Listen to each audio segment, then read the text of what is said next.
اگر اللہ کے نیک بندے کی اولاد میں سے ہے اور مومن ہے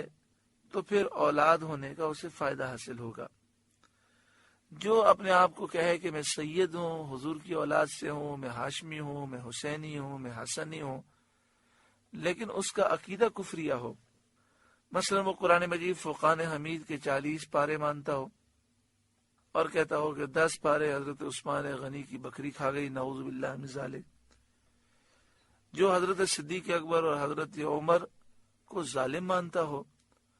اور کہتا ہو کہ میں ان کی خلافت کو نہیں مانتا، اور حضرت علی کو خلیفۃ بلا فصل مانتا ہو، یعنی حضرت صدیق اکبر، حضرت عمر، حضرت عثمان غنی کی خلافت کا انکار کرتا ہو،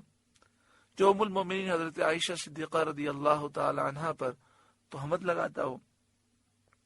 جو یہ کہتا ہو کہ اللہ تعالی نے جبریل کو حکم دیا تھا کہ وہی لے کر حضرت علی کے پاس جاؤ اور غلطی سے جبریل حضور کے پاس چلے گئے، تو ایسا شخص ایمان سے محروم ہے۔ اب اپنے آپ کو سید کہے، حسنی کہے، حسینی کہے، ہاشمی کہے، اسے نہ سید مانا جائے گا، نہ حسنی، نہ حسینی، نہ ہاشمی مانا جائے گا، اور نہ اسے کوئی برکت ملے گی۔ اسی طرح جو اپنے آپ کو سید کہتا ہو لیکن نبی اکرم صلی اللہ علیہ وآلہ وسلم کی گستاخی و بیعت بھی کرتا ہو، حضور میں عیب تلاش کرتا ہو، وہ آقا جنہیں اللہ نے بے عیب پیدا کیا، میلاد شریف اور فاتحہ اور دیگر جو مسلمانوں کے معمولات ہیں، کھڑے ہو کر صلاۃ والسلام پڑھنا، ان باتوں پر مسلمانوں کو کافر مشرک کہتا ہو، تو ایسے شخص کی بھی کوئی تعظیم نہیں کی جائے گی۔ وہ چاہے لاکھ دعویٰ کرے کہ میں سید ہوں، تو اس کے سید ہونے کا کوئی ادب نہیں کیا جائے گا۔ جب اس کا عقیدہ ہی خراب ہے اور کفری عقیدہ رکھتا ہے تو اسے کوئی فائدہ حاصل نہیں ہوگا۔ یہاں پہ فرمایا گا، دیکھیں نوح علیہ السلام کا بیٹا حالانکہ گھر والوں میں سے تھا، اہل بیت میں سے تھا،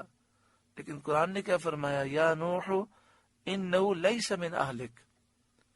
اے نوح وہ آپ کے اہل بیت میں سے نہیں ہے۔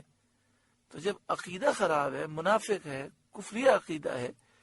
تو گھر والوں میں سے ہونے کے باوجود قرآن نے فرمایا کہ وہ آپ کے گھر والوں میں سے نہیں ہے، اس کا اہل بیت سے یا آپ کی اولاد سے کوئی تعلق نہیں ہے۔ انہ عمل غیر صالح، بے شک اس کے کام بڑے نالائق ہیں، یعنی اس کا عقیدہ کفریہ ہے۔ اس سے ثابت ہوا کہ نسبی قرابت سے دینی قرابت زیادہ قوی ہے۔ اب دیکھیں حضرت بلال حبشہ سے تعلق رکھتے ہیں، حضرت سلمان فارس سے تعلق رکھتے ہیں،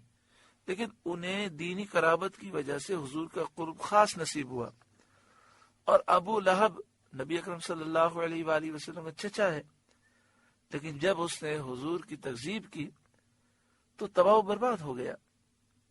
آگے ارشاد فرمایا، فَلَا تَسْأَلْنِ مَا لَيْسَ لَكَ بِهِ عِلْم،